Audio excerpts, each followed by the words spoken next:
ഇന്ന് നമ്മൾ തയ്യാറാക്കുന്നത് ബാക്കി വന്നിട്ടുള്ള ഇഡ്ഡലി കൊണ്ട് നല്ല റെസിപ്പിയാണ്.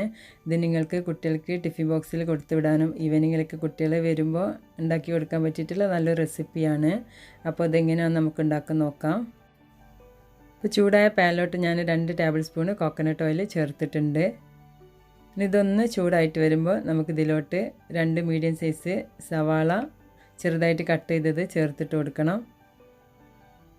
എന്നിട്ട് ഇതൊന്ന് നല്ലോണം വഴറ്റിയിട്ടെടുക്കുക.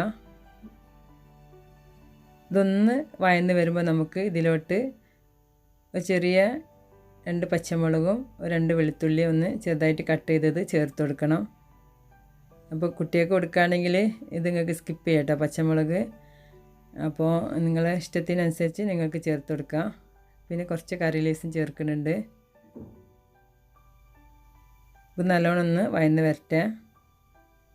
എന്നിട്ട് ഇതിലോട്ട് നമുക്ക് ഒരു ചെറിയ തക്കാളി ചെറുതായിട്ട് കട്ട് ചെയ്തതാണ്, അതൊന്ന് ചേർത്ത് നല്ലോണം വഴറ്റി കൊടുക്കുക. ആവശ്യത്തിന് ഉപ്പ് ചേർത്ത് കൊടുക്കുക. എന്നിട്ട് ഇത് നല്ലോണം ഒന്ന് വഴന്ന് വരട്ടെ. അതുവരെ നമുക്കിതൊന്ന് മൂടി വെച്ചിട്ട് ഒന്ന് വേവിച്ചിട്ടെടുക്കാം. അപ്പോൾ തക്കാളി ഒന്ന് വെന്ത് വരണം, ഉള്ളി ഒന്ന് നല്ലോണം വഴന്ന് വരണം. ഇനി നമുക്ക് തുറന്ന് നോക്കാം. അപ്പോൾ തക്കാളി ഉള്ളിയൊക്കെ നല്ല വഴന്ന് വന്നിട്ടുണ്ട്. ഇനി ഇതിലോട്ട് നമുക്ക് 2 ടീസ്പൂണ് സാമ്പാർ പൗഡർ ചേർക്കണം. അപ്പോൾ കുട്ടികൾക്ക് കൊടുക്കുമ്പോൾ നിങ്ങൾ 1 ടീസ്പൂണൊക്കെ വേണമെങ്കിൽ ചേർത്താൽ മതിയാവും, കാരണം കുറച്ച് സ്പൈസിയാണ് ഈ മസാല ഇഡ്ഡലി. അപ്പോൾ അത് നിങ്ങൾ ശ്രദ്ധിച്ചിട്ട് ചേർത്താൽ മതി. അപ്പോൾ നല്ലോണം മസാലയൊക്കെ മൂത്ത് നല്ല മണം വന്നിട്ടുണ്ട്. ഇനി ഇതിലോട്ട് നമുക്ക് ചെറുതായിട്ട് കട്ട് ചെയ്ത് വെച്ചിട്ടുള്ള ഇഡ്ഡലി ചേർക്കണം. ഇതൊരു 6 ഇഡ്ഡലി ഉണ്ട്. അപ്പോൾ നല്ല കുഞ്ഞായിട്ട് കട്ട് ചെയ്ത് വെക്കുക.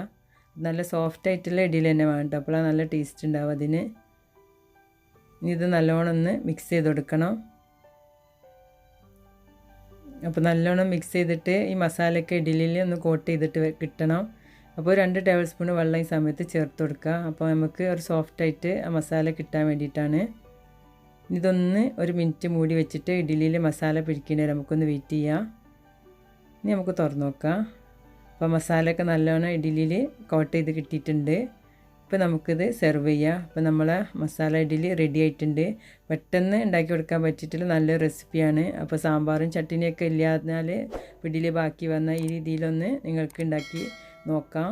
അപ്പോൾ നല്ല ടേസ്റ്റാണ്, പെട്ടെന്ന് ഉണ്ടാക്കിയെടുക്കാൻ പറ്റും. ഈ വീഡിയോ നിങ്ങൾക്ക് ഇഷ്ടമെങ്കിൽ ആൻസ്ബഡ്സിൻ്റെ തൊട്ടടുത്തുള്ള സബ്സ്ക്രൈബ് ബട്ടൺ ക്ലിക്ക് ചെയ്യുക, ബെല്ലൈക്കനും ക്ലിക്ക് ചെയ്യുക, എന്നിട്ട് ഓൾ എന്ന ഓപ്ഷനും ക്ലിക്ക് ചെയ്യുക. ഇൻഷാ അല്ലാഹ് അടുത്ത വീഡിയോ ആയിട്ട് നമുക്ക് വീണ്ടും കാണാം.